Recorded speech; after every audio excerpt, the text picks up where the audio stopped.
নমস্কার। উপাসনা চ্যানেলের সকল শ্রোতা, দর্শক ও সদস্যদের জানাই সাদর সুস্বাগতম।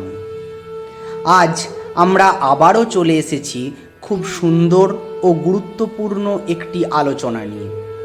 একবার এক ভক্ত ঠাকুর শ্রী শ্রী রামকৃষ্ণদেবকে জিজ্ঞাসা করলেন, ঠাকুর, সংসারে থেকে কি ভগবানকে পাওয়া যায়?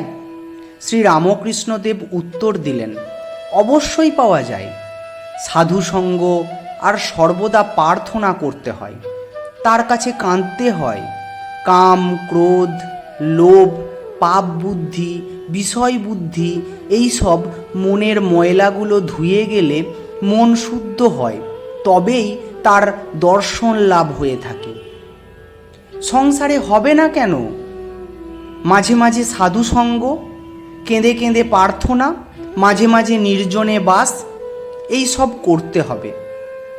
শোনো বাপু, একটু বেড়া না দিলে ফুটপাতের চারা গাছ ছাগল গরুতে খেয়ে ফেলে, তেমনি মনকে বেড়া দিয়ে রাখতে হবে।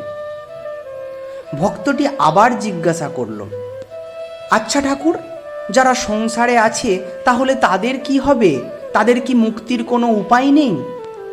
ঠাকুর শ্রী শ্রী রামকৃষ্ণদেব বললেন, সকলের মুক্তি হবে, তবে গুরুর উপদেশ অনুসারে চলতে হবে।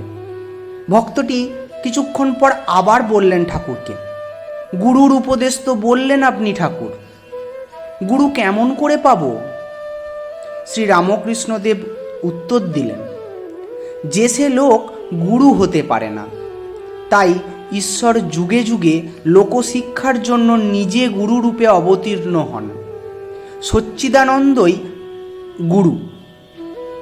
ঠাকুর আরও বললেন, জ্ঞান কাকে বলে জানো?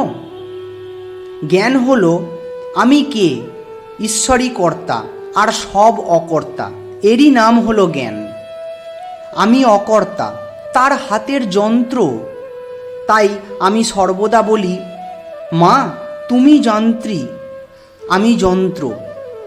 তুমি ঘরণী, আমি ঘর। আমি গাড়ি, তুমি ইঞ্জিনিয়ার।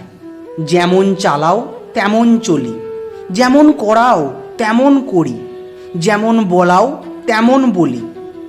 তো বন্ধুরা, আমরা এই ভিডিওটির মাধ্যমে জানতে পারলাম সংসারে থেকে ঈশ্বরকে কিভাবে লাভ করা যায় এবং সঠিক গুরু আমরা কিভাবে নির্বাচন করব। তো বন্ধুরা, আশা করি আমার এই ভিডিওটি আপনাদের ভালো লেগেছে।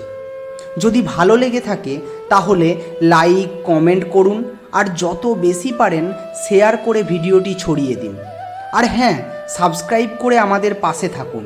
ঠাকুর মা স্বামীজির চরণে প্রণাম জানিয়ে এই সংক্ষিপ্ত ভিডিওটি এখানেই শেষ করলাম।